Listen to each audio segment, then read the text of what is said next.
What's up, everybody? It's your boy here, Cheap Ass Statue Collector. And in this video, we're going to talk about Batman vs. Joker diorama from Ironstudios. As you can see, I've got diorama number 1 from Ironstudios, dio number 2, and dio number 3. Amazing. I wanted to put them together on one table. They don't fit, but I wanted to go ahead and show you guys this really quick. I'm going to go ahead and grab the camera and go ahead and do a quick video close-up of all 3 of these statues. Stay tuned.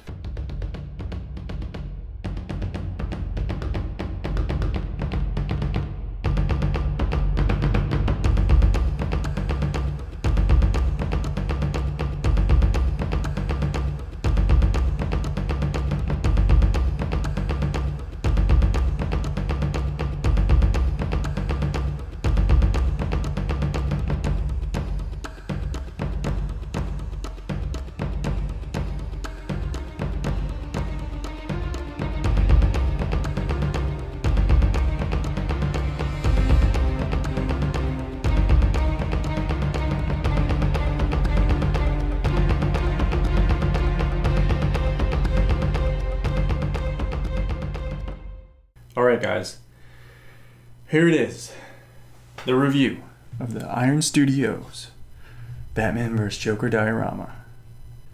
We're going to wing this, guys, just like I did in my last few videos.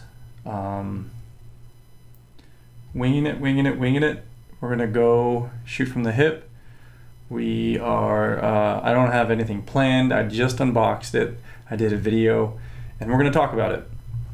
So first things first. Let's talk about the unboxing. The unboxing was good and bad. The good thing was Ironstudios has stepped up a lot. They're using stuff like Velcroing, this styrofoam, just little extra things that they're doing to keep the statue safe. It wasn't a giant box. I think they were able to compact a lot more of their statues better in their styrofoam, whereas the original diorama that they made, the Doomsday versus Superman, was a giant box, and this piece takes up just as much real estate, right? But I think Doomsday was so huge, but they're doing a great job. They do give you a really cool envelope with a really cool art print. I'm going to frame it, put it up on the wall somewhere with the other art prints that I have versus art prints. So happy about that. What I'm not happy about is there was no instruction manual or any sort on how to put this thing together. And this was probably the most intricate statue they've made so far. Especially that's a diorama so far. And there was just pieces. I opened it up and there were pieces everywhere. I'm like, oh my God, there's no instructions. So I just did it as fast as I could. There's a whole bunch of parts. If you watch the unboxing, you'll see all the parts that I've taken off and I put back on for you guys. So let's get right into it. Well, let's talk about the pose. If you're wondering what's in the cup,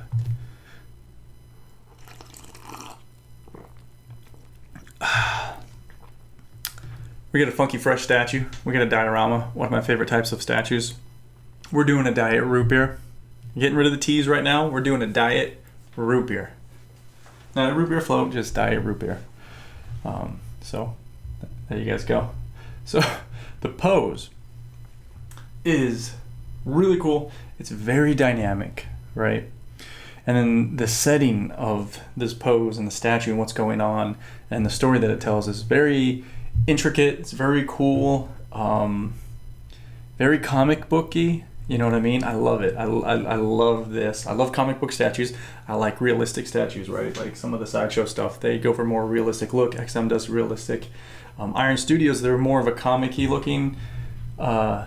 This is more of a comic looking piece, and some of their other statues are as well. I know they make movie pieces that are more realistic, but as far as these statues go, these are really, the art style is more comic bookish, right? So it's amazing, right? There's so much going on. It's so intricate.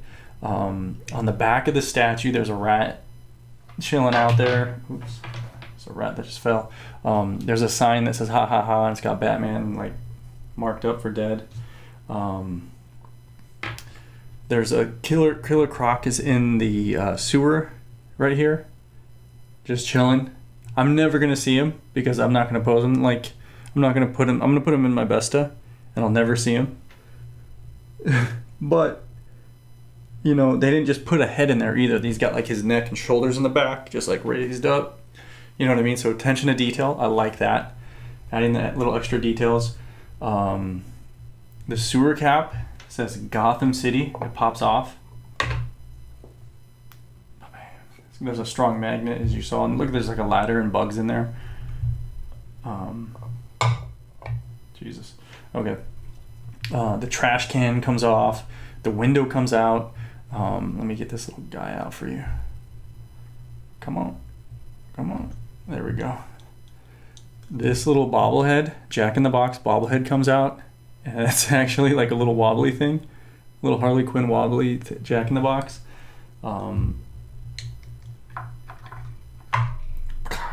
Pretty cool. The teeth, the bomb and the teeth come out, and that's what Superman goes in. This thing, there's a magnet that sticks to, and this has a magnet in the teeth, and in here, this like firecracker. So, really cool details.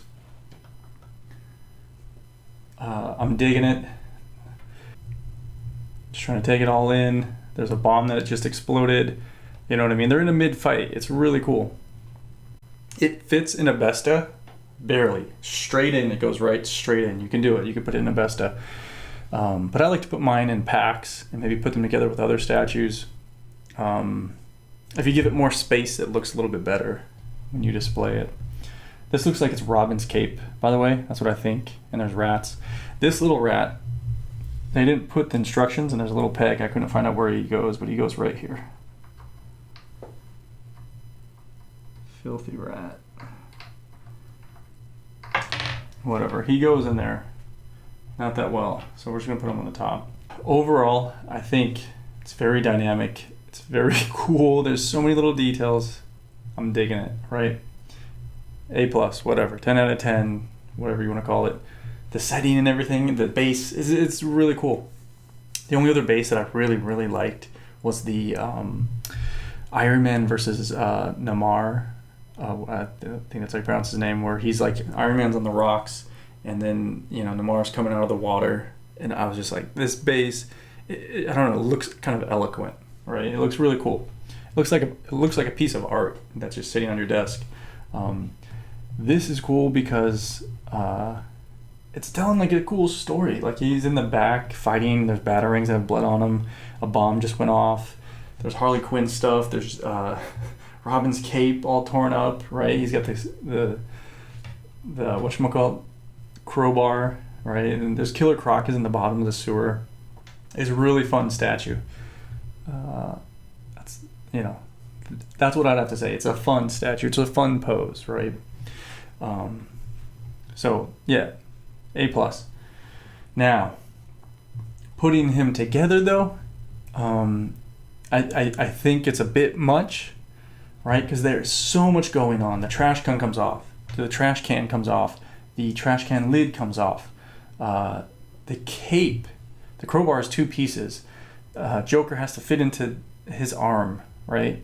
Let's see, what else? Batman's cape goes on first, and it sits up against the fire over here, and then the head pops on, and then not having the instructions, right? It's just, it's kind of overwhelming sometimes.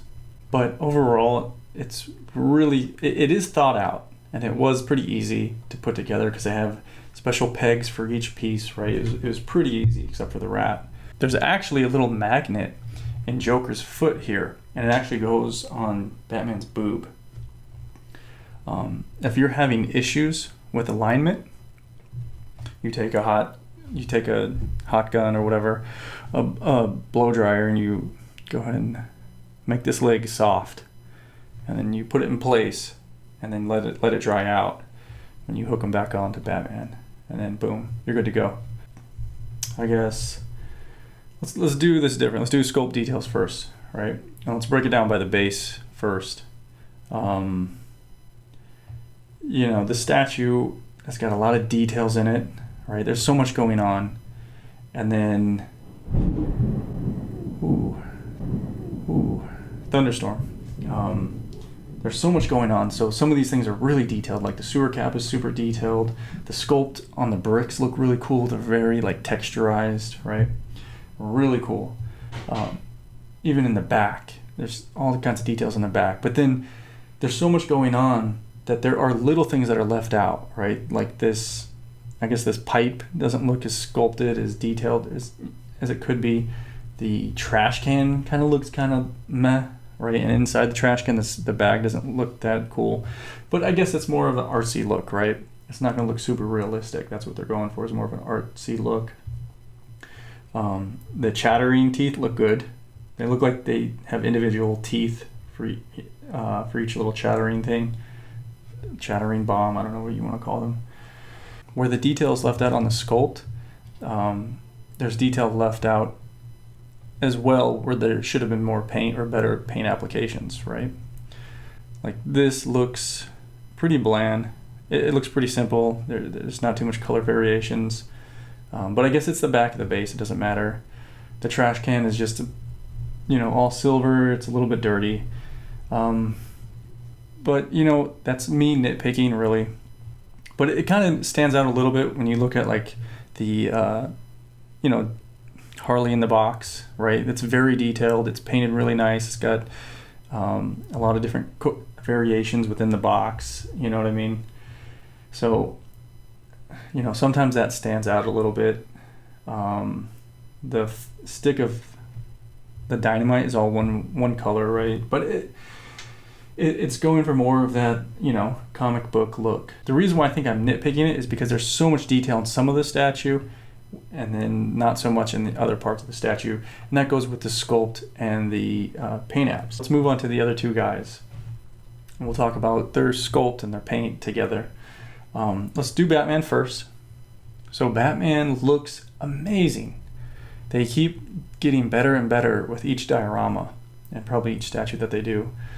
I think he looks better than the Superman they've made, and he looks better than the recent Batman vs. Bane diorama. And what I'm talking about is this face sculpt, and I think overall body sculpt as well, and like position. The belt is like crunched up. The belt has got like a ton of details. It's got a ton of little details and sculpt details and paint apps. You know what I mean? It looks really good. I think they did a great job on his body. He's not overly ripped. I think the last two dioramas, Batman and Superman, were superly ripped. He's ripped, but he's not like... It looks a little bit more realistic, I guess. The gloves look good. The gloves look like leather, right, compared to the spandex that he has on, right, which that should be the case. The boots have wear and tear. They're a little bit dirty, and the overall face sculpt is really good. It's really good. I don't think they used clear resin for the face, because they usually do that with with Ironstudios. Usually makes a lot of clear resin portraits. I don't know if that's the case with this statue. Overall, he looks really good, and he's solid. He is solid. Again, the cape is amazing. It flows. It gives this whole thing, movement. And it is PVC. It's a hard, thick PVC. And it's got, wear or dirt wear all over it. So it's not a clean all black paint app. It's got, a dirt wear as it comes to the ends of the cape. And he looks good. Batman looks good. Really good. Now, let's move on to Joker. And I'm just going to tell you guys right off the bat, I do believe Joker is all PVC. Maybe not. His face, I don't know. He looks like he's all PVC. The jacket's PVC. Everything's PVC, which is fine. If you look at the Batman vs. Joker Kotobukiya statue, that's all 100% PVC resin. that looks fine. There's nothing that looks weird, you know. Batman isn't half, you know, Joker isn't PVC and Batman's not PVC, right? They go well together. And it just, when I was unboxing it, it didn't go well. I'm like, oh, why is he PVC when this one's not, right? And why don't I just make Batman PVC or make him partial hard resin? And he might be underneath, but I know that the jacket is, the legs are definitely like a rubber or like a PVC plastic, right? And they had to do that. They had to do that for this pose. With that elephant out of the room now, what does it look like?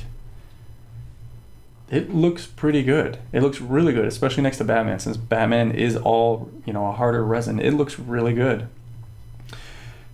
You know, doing sculpting pants is always hard, right? It always looks kind of fakeish, but I think they did a good job. The jacket looks good. He looks very, you know, cartoony, I guess. His clothes look good. They're all weathered. His pants are dirty. His boots are dirty. His socks are dirty. He's got blood on his blade. He's got a crowbar. You know, it looks really good. And his portrait is actually really, really good. He looks pretty freaking scary. He's a scary looking, like, insane Joker, right? And they did a great job too. If you get in close, you can see that his teeth are not just sculpted and then painted. You know what I mean? They look like they put individual teeth, some type of like plastic, acrylic, individual teeth for his mouth. It looks really good. At the end of the day, when I put it in the packs or wherever, my display cabinet, how does it look? Does it look like it's PVC? Does it look weird next to the other statue? That's what matters to me. And that's what should matter to you, right? Impressed. Some letdowns here and there with this piece, but overall I'm impressed. Would I say this is their best diorama yet? I'd say it's the best base. I would say if Joker, honestly, if Joker wasn't PVC, I would say it's pretty darn close to the Batman vs. Bane. They did such a phenomenal job on Bane, though. Like, the paint apps on Bane are amazing. For a 1/6 piece, his veins are green, blue. He looks amazing. He's got like the green plastic tubes too. The portrait on Bane looks really good. They nailed that statue, that Batman vs. Bane statue, and they did a really good job with Joker as well. You know, I'm nitpicking, and I wanted to let you guys know as well. So let's talk about one more thing. Let's talk about the price. Is it worth it? For me, yes. Kind of, right? I mean, a lot of these statues are overpriced nowadays, and you really have to focus on a line, or else you're going to end up having a bunch of different lines or different statues, and you're not going to be happy. And if you are happy with multiple lines, then more to you. Kind of like me. I've got horror, and I've got Hulk, right? And then DC villains, and dioramas, aliens and predators, right?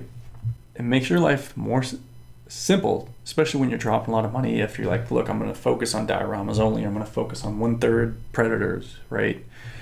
So then when you buy that 2K or that 1K predator or 1500 or whatever, you don't feel that bad because you skipped out on all these other pieces and you picked up the one that you really, really wanted, right? The edition size is, I think, 600, right? So that's key. If there were over 1,000 of these, you know what I mean, $800 would be pushing it. I think it would probably still sell out, but it'd still be pushing it. What it would affect would be the aftermarket availability, right? And then it would affect the secondary market price on these, on how much you could ask for your statue. So the lower the ES, guys, the higher the more valuable, the more rare it's gonna be, you know. So always keep that in mind when you're dropping a lot of cash on a statue. But overall, you guys, very happy. The next statue that I will be getting from them is another diorama. It's the Wonder Woman versus Darkseid statue. That's really cool looking. That's probably going to go next to my Superman versus Doomsday. If I missed anything, I'm sorry. I'm gonna take a lot of pictures. I'm gonna post them everywhere for you guys to see them as well. As we're all getting through this COVID-19 era, more and more of our statues are being released and they're being shipped. So it's really exciting to see a lot of these, pre-orders now become pre-orders and actually ship. So I can't wait to see everyone else's statues, and I can't wait to get more of my own statues. With that, you guys, good night and keep collecting.